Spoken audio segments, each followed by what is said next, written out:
تو اب یہ حضور کی بڑی دشمنی کرتا تھا. جب اللہ نے حکم دیا وَأَنذِرْ عَشِيرَتَكَ الْأَقْرَبِينَ کہ اے محبوب اپنے رشتہ داروں کو دعوت دیجئے اور ان کو جو ہے اسلام کے متعلق ایجوکیٹ کرے اور ان کو بتائیں.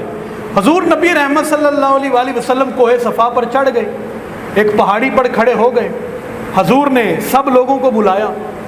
اب اس میں سارے مکہ کے لوگ جمع تھے, بڑے بڑے سرداران, اور صحابہ کہتے ہیں جو نہ آ سکے انہوں نے اپنے کچھ نمائندے بھیج دیے, ان میں ابو لہب بھی تھا. حضور نے پہاڑی پر کھڑے ہو کر سارے اہل مکہ کو مخاطب کر کے کہا کہ میری ساری کی ساری زندگی تمہارے سامنے ہے, اور اگر میں یہ کہوں کہ اس وادی سے, اس پہاڑی کے پیچھے سے اس وادی پر حملہ ہونے والا ہے اور ایک لشکر آ کے حملہ کرنے والا ہے, کیا تم اس بات کو تسلیم کرو گے؟ ان سب نے کہا بالکل تسلیم کریں گے. کیوں؟ اس لیے کہ وہ آپ کو صادق بھی سمجھتے تھے اور آپ کو امین بھی سمجھتے تھے. اور لوگوں نے کہا کہ ہم گواہی دیتے ہیں کیونکہ آپ نے کبھی جھوٹ نہیں بولا. تو پھر حضور نے یہ دلیل قائم کرتے ہوئے پھر حضور نے فرمایا پھر سن لو کہ جن لوگوں کی, جن بتوں کی تم عبادت کرتے ہو وہ سب کے سب جھوٹے ہیں, وہ عبادت کے لائق نہیں ہیں. عبادت کے لائق ہے تو صرف اور صرف میرا اللہ ہے, اور یہ اس کا حق ہے, وہی استحقاق عبادت ہے. العبادت اقصی غایت الخشوع والتذلل کہ سب سے بڑھ کر جس کے سامنے عاجزی کرنی ہے وہ صرف اور صرف میرا اللہ ہے, اس کے علاوہ کوئی معبود نہیں ہے. اور تم سب یہ تسلیم کر لو. کبھی جرت تو دیکھو نا, کبھی اپنے پیارے محبوب صلی اللہ علیہ وسلم کا حوصلہ تو دیکھو کہ اس طرح کھڑے ہو کے اتنا بڑا اعلان کر دیا. اس وقت ابو لہب نے نبی رحمت صلی اللہ علیہ وسلم کی یہ بات سن کے اپنی انگلی حضور کی طرف اٹھائی, انگلی کا صرف اشارہ کیا اور اس نے حضور کی بارگاہ میں کچھ بکواس کی.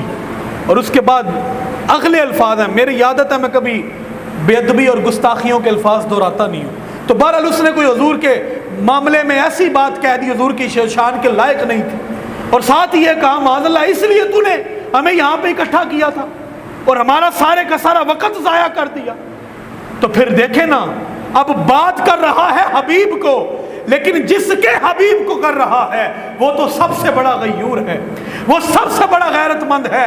پھر میرا رب آیت نازل فرماتا ہے تبت یدا ابی لہب وتب, اے میرے محبوب کی طرف انگلی اٹھانے والے, وہ لفظ استعمال کرنے والے جو اس کی شان کے لائق نہیں تھے, میرے محبوب کی ہرزہ سرائی کرنے والے, میرے محبوب کی اور بے ادبی کرنے والے ابو لہب, میں رب ہو کے کہتا ہوں تیرے دونوں ہاتھ ٹوٹ جائیں.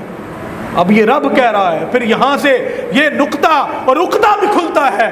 پولیس والے بھی بیٹھے ہیں, یہ بھی اس مسئلے کو سمجھیں گے. آج لوگ کہتے ہیں جذباتی کیوں ہوتے ہو, حضور کے معاملے میں تمہارے جذبات کیوں ابھر آتے ہیں, کیوں اتنے شدت پسند ہوتے ہو؟ تو یہ قرآن کی آیت بتاتی ہے ہم شدت پسند نہیں ہیں, لیکن مصطفیٰ کی محبت میں ہم سے بڑھ کر کوئی شدت پسند نہیں ہے.